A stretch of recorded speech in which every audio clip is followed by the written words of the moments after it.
Hello everybody, thank you for joining us. Today we will do a quick exercise in making a figure lifting an object.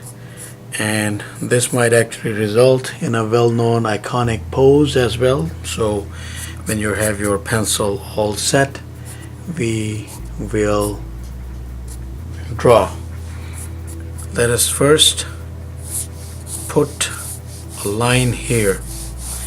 This will depict the bottom of the object.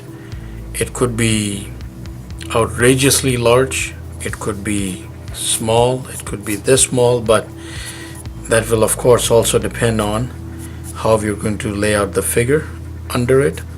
So to best do this, I'm going to start with an oval right here. I'm going to make an arc, go like so, a line, another oval, circles intersecting the line there in that oval, and then a line or an arc like that, an arc like that, and then an arc like that, and an arc like that, and then arc, arc, arc, and arc. And right here we're going to put in an oval somewhere around there. Now you can see that that's already looking like a human being.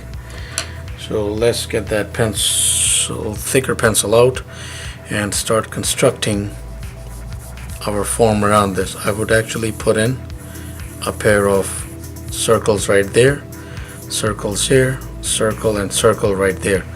And then I would also put in, because there's a little bit of perspective in this, two arcs going like that, slanting in that same direction in which we put these lines.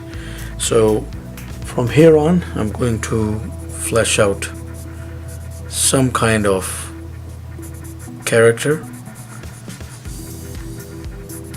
or some kind of anatomy.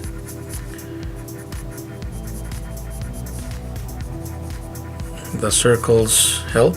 Even if you go close to them, they will help you maintain a certain sense of anatomy as they work toward becoming shoulders. And I would, in that head that we put in a line like so, another line like that, again in that same slant direction. Everything has to be that way essentially. So we come around and do that. Let's draw a little line there, and then come right down to the lower part of the torso. Now here we can do one of two things. The more dynamic thing would be to have this, because this is the left side of the body, this left arm, right arm. I would have the left leg crisscross in front,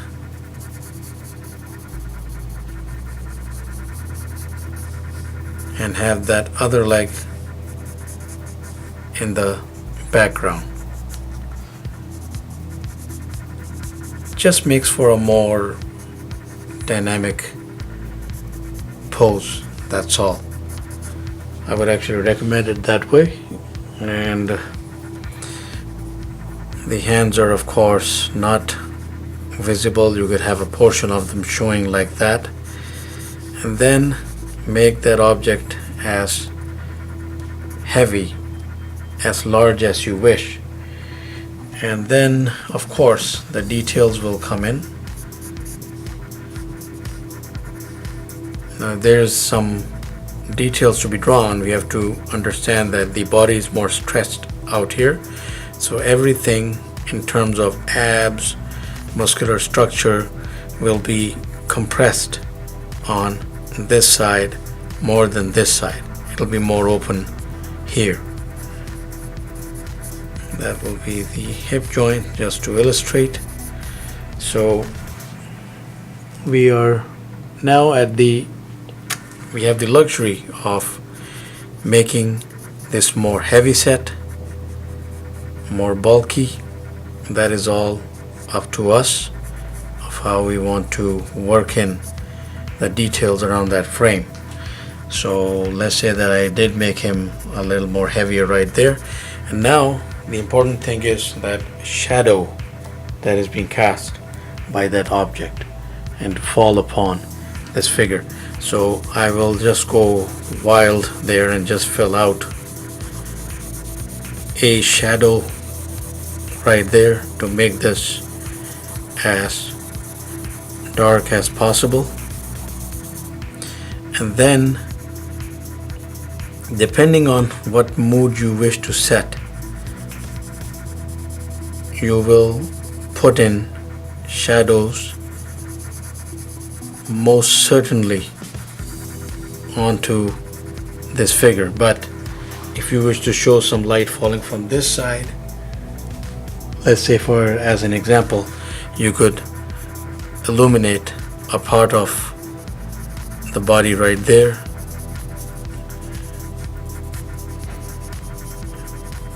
while taking care of the shadows falling where they should. For instance, like let's say that this is one of the eyes here, that is the nose, that is the other part of the face. I've actually covered it up with pencil, but the idea would be to have the shadow come in on this side.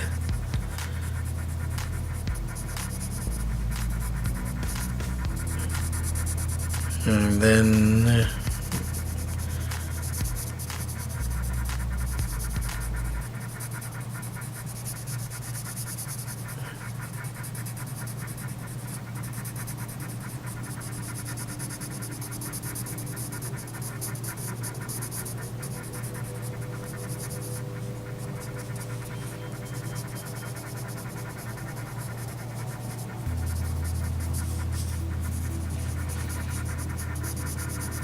so I'm just like randomly throwing in some details there. And while we have darker tones and lighter tones going, we have to again see what the placement of each structure is. So wherever you can imagine light falling, for instance on this area, you could leave that lighter than other areas, and then of course behind any area where there is muscular structure falling, we put in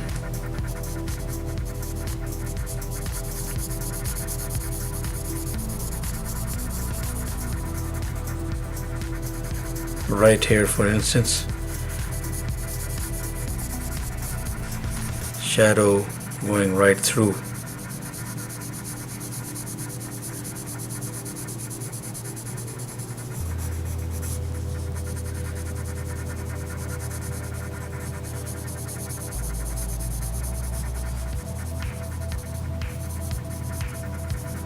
So here we are.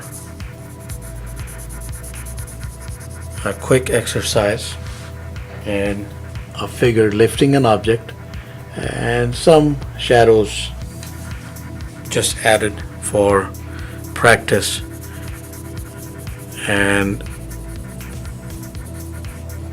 using a source of light from this side.